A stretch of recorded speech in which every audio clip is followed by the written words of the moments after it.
Hi ha molta gramínia del gènere Stipa, del gènere Bromus, el Lycium spartum, que és l'espart, no?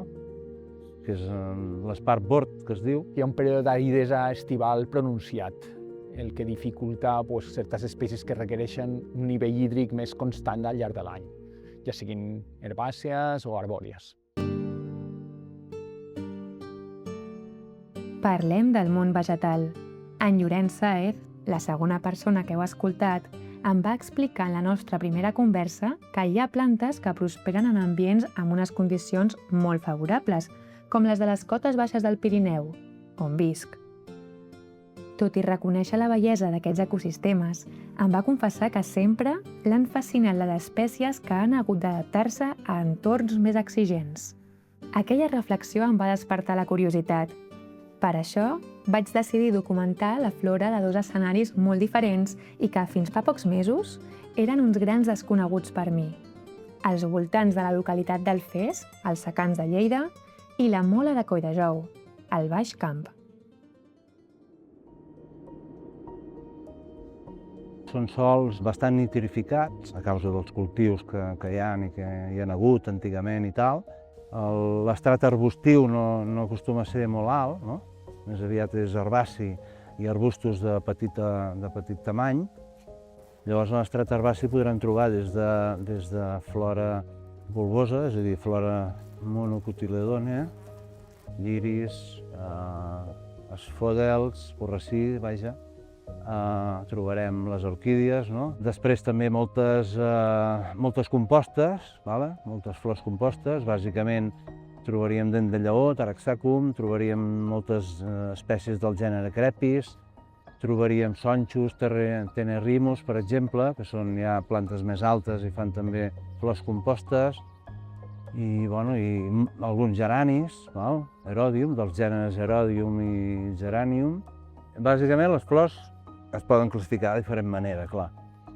Les flors simples o les flors compostes. Les flors simples, normals, tenen sèpals a sota dels pètals, damunt els pètals, i al mig tindríem els òrgans reproductors, no? Que seria l'ovari, al mig, i a tot voltant hi hauria tots els estams, no? Els pistils que hi ha al pol·len. Això seria una flor estàndard. Sempre hi ha variabilitats amb això, no? Perquè hi ha sèpals i pètals que de vegades s'ajunten i fan una cosa que se'n diu tèpals. Llavors, les flors compostes què tenen? Per exemple, una margarida, perquè potser és la que més ens ve al cap. Una margarida, com sabem, té una part central de color groc i una part externa de color blanc. La part externa serien flors ligulades, és a dir, que semblen pètals però no ho són. Són flors cada un d'aquests, i després hi ha les flors tubulars a dins al mig del botó groc, diguem, no?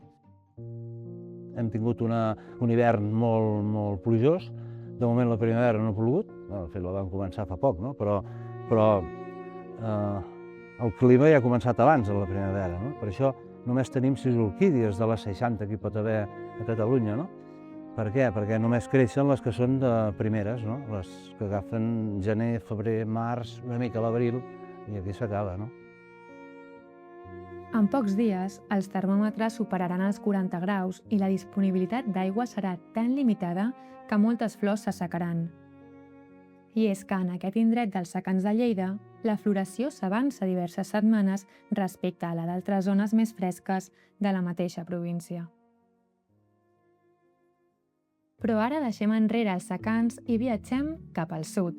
Ha passat un mes i, a Colldejou, la primavera tot just comença a desplegar-se.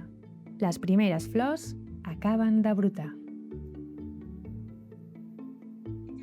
Colldejou és una muntanya molt interessant, donat que té un gradient que permet la presència de plantes d'alta muntanya mediterrània a la zona alta, però també espècies més aviat eurosiberianes, és a dir, que el seu òptim estaria en zones del centre i nord d'Europa, típiques màquies mediterrànies de llentiscle, alzinars, el fet de trobar bosquines d'espècies d'arbres caducifolis i més amunt certes comunitats arbustives i herbàcies d'alta muntanya ibèrica fa que sigui una muntanya diversa i molt interessant des del punt de vista biogeogràfic.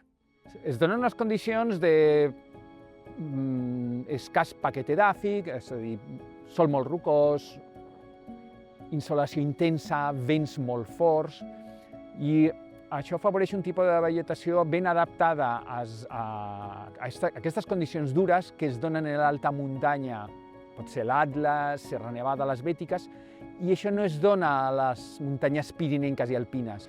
De fet, aquestes plantes en aquests ambients no tenen gaire competència d'altres, que podrien tenir possiblement en un bosc, en un matollar, en una pastura, no? Tenen limitada la competència i estan ben adaptades des del punt de vista de l'aparell vegetatiu, ja siguin arrels llargues, que fa que puguin emetre tiges amb fulles i flors en el moment de la floració dins d'un pedruscall, o bé que vagin ocupant les esquerdes dins d'un penya-segat. La mola de Colldejou és bastant interessant i bastant rica des del punt de vista de les orquídies. Són bastant especialitzades des del punt de vista de la seva biologia, tant des del punt de vista vegetatiu com reproductiu. De fet, les llavors necessiten que es produeixi una simbiosi amb un fong per desenvolupar-se, donat que les llavors no tenen endosperma. La gran majoria, i algunes excepcions, utilitzen una pol·linització per mitjà d'himenòpters, abelles, avespes, una part del label, específicament en el gènere Ophrys, les abelleres es diuen en català, simula una femella d'aquella mateixa espècie que actua com a pol·linitzador, de manera que enganya el mascle d'aquella abella o aquella vespa, la qual va a pol·linitzar i de forma involuntària transporta el pol·len en unes estructures anomenades pol·linis d'una flor a una altra. Conec la mola de Colldejou des dels anys 90, 30 anys. La zona baixa potser sí que he detectat que les formacions arbustives i herbàcies han experimentat un increment en la cobertura de pi blanc. Existeix una certa tendència al tancament de la vegetació, per part de pins en aquest cas, però la zona alta és bastant estable. Sí que de vegades se perceben que certs anys, donat que està pasturada, està utilitzada com a pastura a la zona alta de la mola, hi ha una pressió per part d'herbívors més intensa que altres anys. Respecte als efectes del canvi climàtic, un increment de temperatura, certes espècies poden tenir una pèrdua d'hàbitat potencial. De fet, hi ha algunes espècies que són rares i estan bastant localitzats. I certament és altament probable que a mitjà i llarg termini tinguin una pèrdua d'hàbitat potencial perquè no podran desenvolupar-se. Doncs és possible que existeixi aquest factor.